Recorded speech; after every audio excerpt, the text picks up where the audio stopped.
36 family members at the Apex 100 penthouse. The table was littered with lobster shells and Wagyu beef. My father, Michael, slid the folio across the tablecloth. The total was $15,500. He tapped the receipt, waiting for my black card. I didn't reach for my purse. I didn't speak. Drop a comment and let me know where you're listening from and what time it is for you right now. I'd love to know who's part of our community. I didn't blink. I didn't ask why I was expected to finance a banquet I was barely invited to. Anger wasn't loud this time. It was clinical. I rubbed my eyes trying to summon regret, but there was only clarity. This wasn't a breakdown. It was a balance sheet. For 5 years, I had been the silent investor in their version of family, funding their delusions of grandeur from a distance while they pretended I didn't exist. Now, they wanted another withdrawal.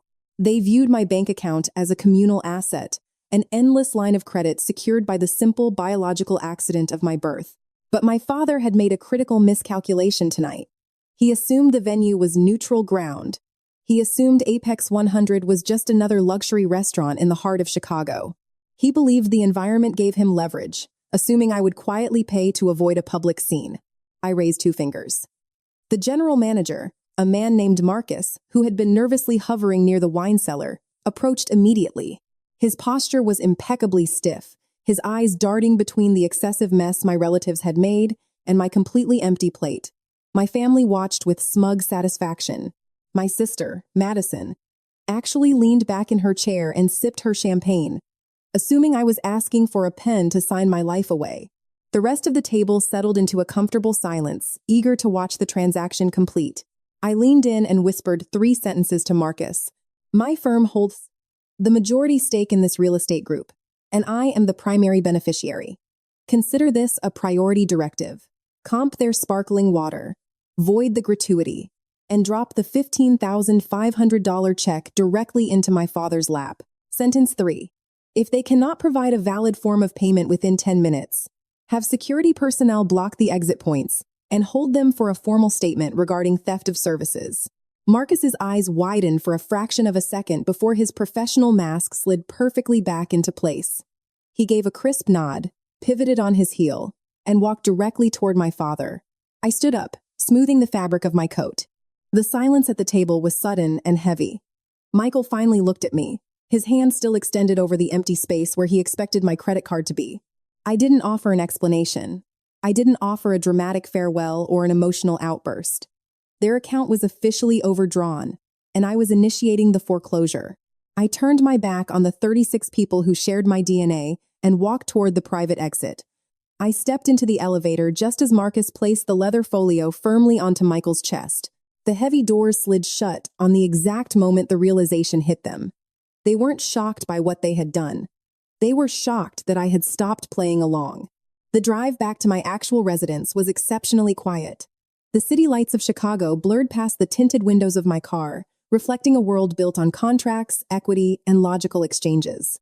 Inside the cabin, there was only the hum of the engine and the absolute clarity of a closed account. My mind was perfectly still. I didn't cry. I didn't ask why. I just mentally reviewed the timeline of my liquidation strategy. My childhood had never been a nurturing environment. It was a factory of forced compliance. In sociological terms, families like mine operate on a brutal economy of scapegoating and entitlement. The golden children, Madison and my brother Tyler, were the primary shareholders. They were granted endless grace, limitless funding, and constant second chances. I was the designated liability.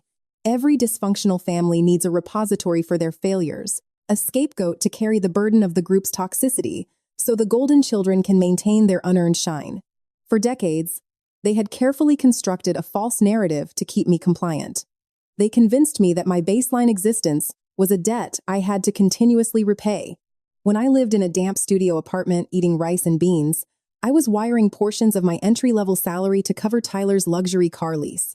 When I was building my crisis management firm from the ground up, sleeping 4 hours a night, I was acting as the emergency ATM for Madison's failed boutique ventures.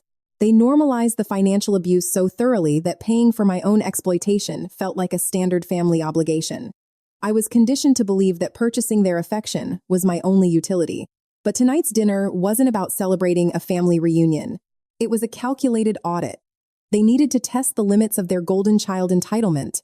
The golden child believes the world owes them success by right of existence.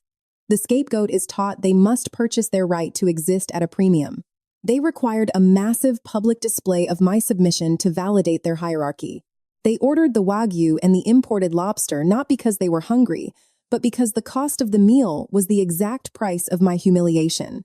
The higher the bill, the heavier the chains they placed on my neck. But crisis management teaches you to recognize a bad investment. As I pulled into the private garage of my building, the financial metaphor was absolute. I had spent my entire life funding a defective enterprise. The ambush at Apex 100 wasn't a betrayal. It was the final piece of data I needed to initiate a total liquidation. I stepped out of my car. The cold air sharpened my lungs. The era of the scapegoat was officially terminated.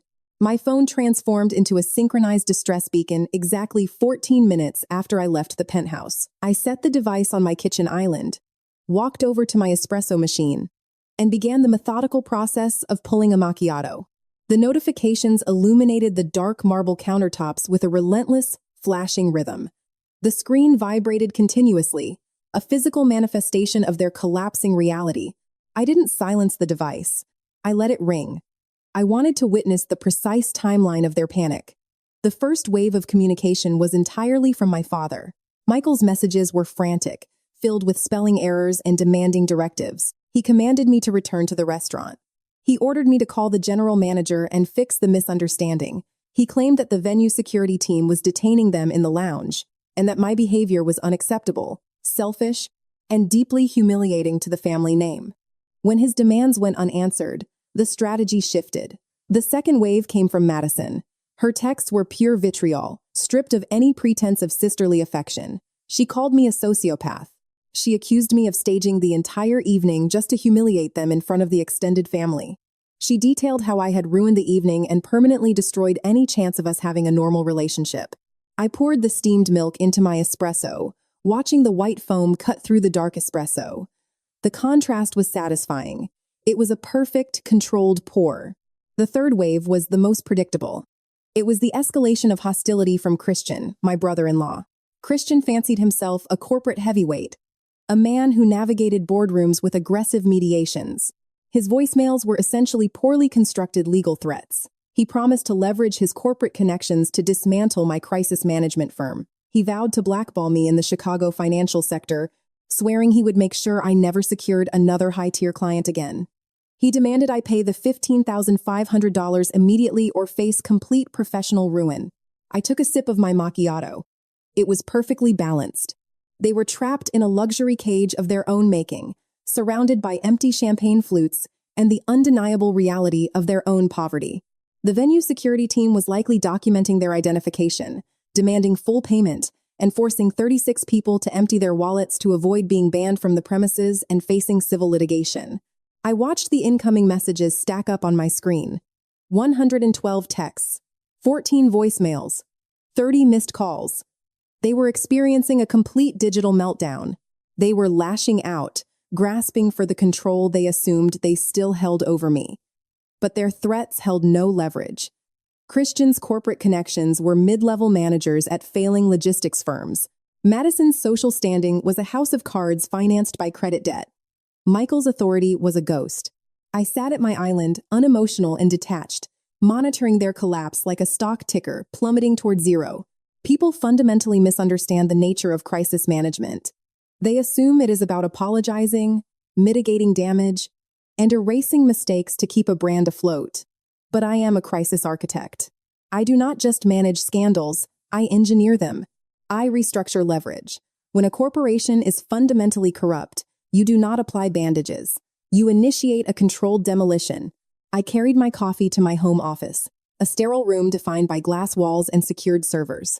I sat at my desk, bypassed the biometric locks on my workstation, and opened an encrypted directory. The file was labeled with a simple alphanumeric code, but in my mind, it was the ledger of ruin. This was the culmination of 3 years of surgical data collection. I had not been ignoring my family's activities. I had been meticulously auditing them. My father projected the image of a titan in commercial real estate. Michael loved the aesthetic of wealth. He loved the tailored suits, the expensive country club memberships, and the leases on foreign sports cars. But the ledger of ruin told the objective truth. His firm was not merely broke. It was a Ponzi scheme built on fabricated assets, doctored appraisals, and fraudulent tax returns. I scrolled through the digitized banking records, wire transfers, and shell company registries. The numbers were absolute. Michael had been shifting liabilities across dummy corporations for a decade to hide his insolvency from investors and regulators alike. But the most lethal data point was buried in a subfolder regarding my own financial history. When I was 19, my paternal grandfather passed away and left a modest trust fund in my name to cover my education and early investments. I was told the account was depleted by administrative fees and heavy taxes. That was a lie. The ledger proved that Michael had forged my signature and embezzled exactly $85,000 from my trust. He had used my inheritance to secure a bridge loan for one of his failing strip malls. This was not a familial misunderstanding. It was a federal crime. I compiled the wire fraud evidence, the forged trust documents, and the falsified tax filings into a single, comprehensive dossier. I did not feel a sense of triumph or sorrow. I felt the cold satisfaction of balancing a corrupted equation. I drafted a secure email to a federal investigator I kept on retainer. The subject line was blank. The body contained a single sentence, authorizing the release of the attached documents for immediate review. I hit send. The federal agents had been building this case for months. My dossier was simply the final piece of evidence they needed to execute the warrants. My family believed the zenith of their problems was an unpaid dinner bill. They had no idea that while they were screaming at the police in a penthouse lobby, I had just handed the federal government the blueprint to their incarceration. They were facing prison, not just an empty wallet. The demolition had officially begun. The psychology of the fraudulent elite is highly predictable. When their status is threatened, they do not retreat. They double down. They attempt to outspend their own rumors. Exactly 3 weeks after the penthouse ambush, my parents hosted their 35th anniversary gala. In a desperate bid to maintain the illusion of absolute wealth and overwrite the whispers of their restaurant humiliation, they booked the grand ballroom at Apex 100. It was a calculated risk on their part. They assumed my ownership of the building was a bluff, or at the very least, an asset managed by a corporate board that would never interfere with a fully catered, high society booking. Their arrogance was their fatal flaw. They truly believed that by reclaiming the space, they could overwrite the memory of their humiliation with a display of temporary affluence. They were wrong. I approved the booking myself. I authorized the champagne fountains, the imported orchids, and the string quartet. I let them invite 200 of Chicago's most influential socialites. I wanted their audience to be vast. I arrived at the venue at 8:30 in the evening. I did not enter through the service elevator. I walked through the grand double doors wearing a custom, structured emerald gown. I was not there as a guest. I was not there as an estranged daughter seeking reconciliation. I was there as the primary creditor and the owner of the real estate beneath their feet. The ballroom was a sea of velvet and diamonds. I watched my father holding court near the ice sculpture, laughing aggressively, projecting invulnerability. Tyler was nearby, wearing a tuxedo financed by debt, trying to network with investors. Madison was twirling a cocktail glass, pretending her world was perfect. My mother spotted me first. Her smile instantly fractured. She tapped Michael's arm, and the color drained from his face. He began to march toward me, his jaw clenched, likely preparing to demand my immediate removal from the premises. He never made it across the floor. At exactly 8:40, the music abruptly stopped. The ballroom doors swung open, but it was not the catering staff. 12 federal agents in tactical windbreakers stepped into the room. The operation was entirely silent and surgically precise. The ambient chatter of 200 socialites flatlined into a horrified, breathless hush. I stood perfectly still, watching the trajectory of the raid. The lead agent approached Michael, presenting a federal warrant. My father did not shout. The illusion of his power dissolved instantly. He seemed to shrink inside his tailored suit, his hands trembling as the agent read him, his rights regarding wire fraud and embezzlement. Tyler tried to slip toward the service exit, but 2 agents intercepted him, securing his wrists in heavy zip ties. His indictment had been sealed for weeks. The agents were simply waiting for the final operation to execute the arrest. He had been a listed co-signer on 3 of the fraudulent shell companies. Madison shrieked, dropping her glass. It shattered against the marble floor, the only sharp noise in the silent room. Christian backed away from the family, suddenly eager to distance his own corporate reputation from the radioactive fallout. Michael was escorted toward the exit in steel handcuffs. As he passed me, his eyes locked onto mine. He looked for a trace of hesitation, a glimmer of the daughter he could manipulate. He found nothing but a polished exterior and an unwavering gaze. I did not smile. I did not gloat. I simply watched the federal government repossess the architects of my misery. The socialites stared in absolute horror as the family name was publicly eradicated. Within 72 hours, the commercial real estate firm was placed into federal receivership, and all assets were frozen pending full liquidation. My parents' suburban estate went into immediate foreclosure. Michael and Tyler were held in federal custody, awaiting trial for a labyrinth of fraud charges. Madison, the untouchable golden child, was publicly disgraced, her boutique ventures collapsing overnight, as creditors called in every debt.